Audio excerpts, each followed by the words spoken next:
Noyan'ın da öyle yapacağını düşünürler. Lakin yanılırlar. El nasıl kılıç tutar? Kılıç nasıl el arar? Sen yalnız, kılıç yalnız, oba yalnız, alem yalnız. Nice azlar nice çoklara galip gelmiştir Geyikli. Kılıç olmadan da keferenin ümüğüne çökeriz evelallah. De hele, ümük kimindir? Kefere kimdir? İçeride midir, dışarıda mıdır? Eyvallah. Hem içeridedirler hem dışarıda. Şimdi bu işte en büyük yardımcılarım sen ve Abdurrahman olacak. Dersini Abdurrahman'ı almışlar. Abdurrahman'ı almaları işime yarayacak. İbrahim'i aldılar. Yusuf'u kuyuya attılar. İsa'yı çarmıha gerdiler. Musa'yı dağa çıkardılar. Rahman rahmet etti. Hepsi feraha çıktılar. Ağzına sağlık. Abdurrahman'ı Noyan'ın inine sokacağız. Noyan'ın adamı olacak. Talep nedir benden? Ben ne isterim talepten? Abdurrahman'ı Noyan'ın inine ulaştırmanı isterim. Talep hoştur ama yolu yokuştur ama. Sen her yokuşu çıkarsın Geyikli. Çıkarana bak, çıkarana. Tuzakları bozana bak, bozana. Eyvallah.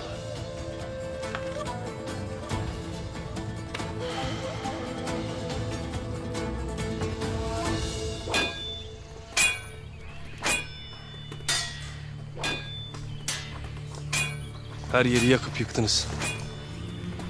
Zulümle abad olunmaz Noya. Biz zulmetmeyiz Hamza. Eceli geleni ölümle şereflendiririz.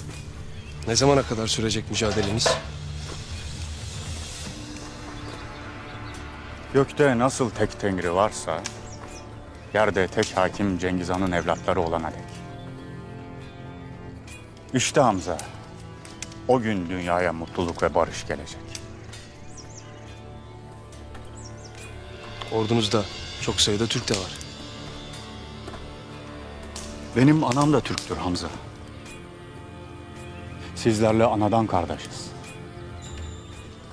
Kayı boyuna neden saldırdınız? Ertuğrul'u almak için. Onu Anadolu'nun hakimi eyleyecektik. Lakin şimdi sen çıktın karşımıza. Şunu unutma Hamza. Bu insanlığı kandan başka hiçbir şey temizleyemez.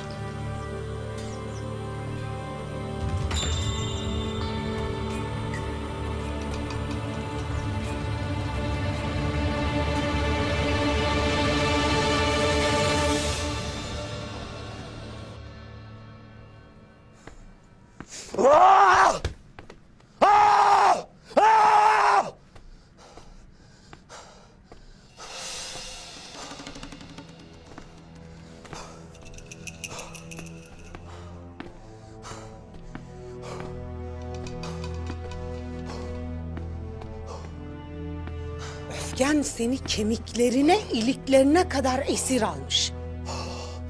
Sakın üstüme gelme. Sakın üstüme gelme ana! Sakın! Sakın! Halbuki sen öfkeni esir alacaksın. Azgın bir çakal gibi onu düşmanlarının üstüne salmak için sabırla terbiye edeceksin. Sen ne dersin ana?